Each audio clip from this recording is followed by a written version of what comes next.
That a flood watch remains in effect. Good afternoon. I'm Rahel Solomon. And I'm Jim Donovan. Meteorologist Katie Fehlinger has been very busy today tracking the rain and the flooding. So, Katie, is the worst of it over? Thankfully, yes. We are still, as you said, though, going to have to deal with some residual wet weather issues, which we will get to.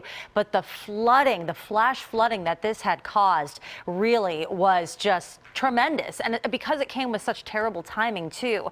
So our Ankit Patel is actually out in the CBS 3 mobile weather watcher right now.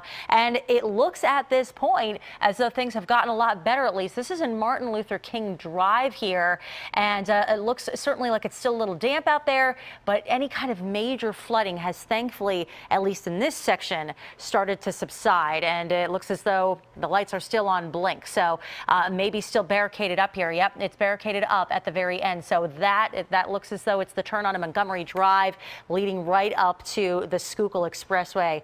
Yeah, I drive this every single day. That's good to know. That's really good to know, because this is important information for my own commute home. You'll be able to at least get to that point, but not beyond it. The flooding's still an issue there.